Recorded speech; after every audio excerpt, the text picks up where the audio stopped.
Let's practice the alphabet in Spanish. Why do you need to know the alphabet? Well, if somebody spells something to you, or if you want to spell something like your name, you need to know the names of the letters. Now, this might seem strange. I know in English we have one way to say the alphabet. The only difference might be that the British, Australians, I think, and Canadians will say Z, and we say Z for the last letter. Other than that, all of the other letters, they have one name. Well, in Spanish, there's a few letters that have a few names. I'm going to go over that. But the first time through, I'm just going to go over giving each letter one name, and then we'll discuss the letters that have a few names. Okay, so let's practice. A, B, C, D, E, F, G, H, I, J, K, L, Y, M, N, Ñ, O, P, Q, R, S, T, U, V, W, X, Y, Z. Okay, so you could follow along with the list of the alphabet to know which pronunciation, which name goes with which letter, but let's talk about the ones that have various ways. So the first one is the B. So the B and the V, as I explained it in the other video about the B and the V pronunciation, if you haven't seen that, look for that video. Traditionally they were just called B, both of them.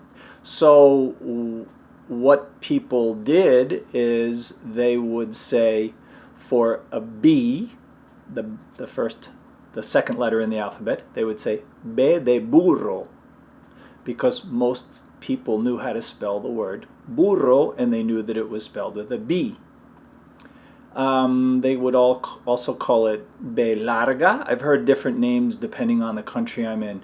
B de burro, B larga. It means long B. Larga doesn't mean large, it means long. It's a false cognate. B larga, long B. B grande, big B.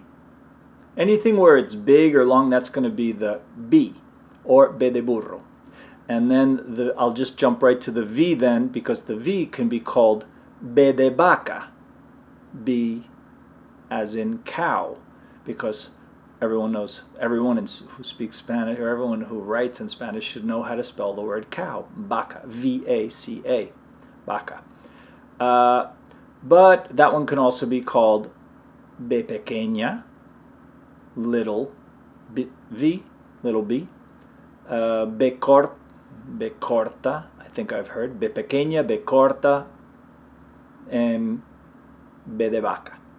But the V, I don't know how many years ago, it seemed like out of nowhere and from Colombia they started calling it uve, and that's what I said here. It seems like a nice solution to separate it, to not have all this confusion. They came up with uve, spelled U-V-E, would be the name of the letter V, uve.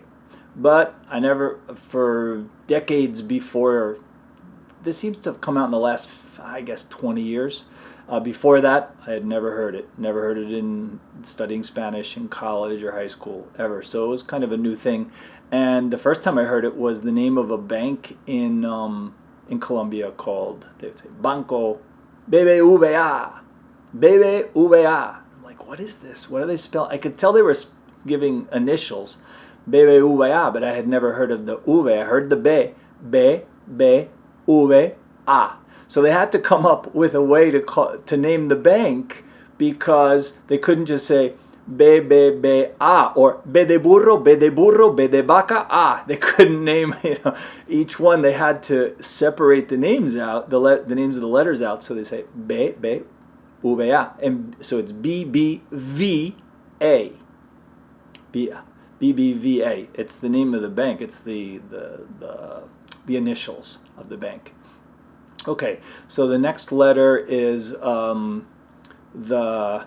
K. I said K, ka, K is kind of like a foreign letter to their alphabet. They say it, it's in their alphabet, but they don't. It's not naturally used in a lot of Spanish words. They would use the Q or the C to make the K sound, but they still know the letter. The ñ that just has one pronunciation. So let's talk about the W then. The W has a whole bunch of names. I said B doble, so I'm saying like V double. It's kind of backwards from English. But I've also heard W, which sounds more like the order that we say it in English. Double V. If you think about it, a W looks like two V's, not two U's. So you might hear B doble, W, but I've also heard W, W.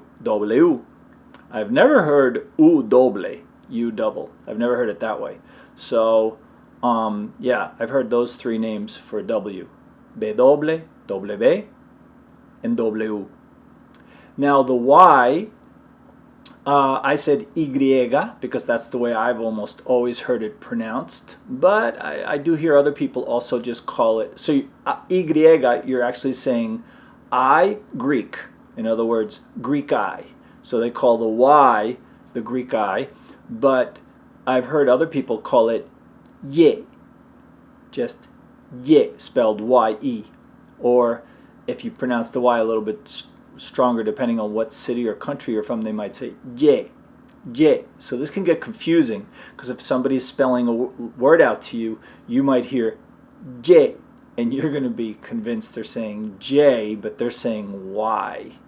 Because J, as you know, is in Spanish is Jota. And Y, yeah, that's all of them. So that's all the problem ones. It's basically the B and the V and the W, and the Y sometimes. So practice the alphabet. When you practice it, just practice saying the letters in Spanish. Don't think about them in English. I've seen in a lot of Spanish-speaking countries, they'll teach the alphabet like they already know Spanish, so they're teaching English, the alphabet to them, and they'll say like, A is A. They'll compare it and they'll go back and forth. It's the worst way to teach the alphabet. Don't even think about the alphabet in English. Just look at the letters, you know the symbols, give them their new name.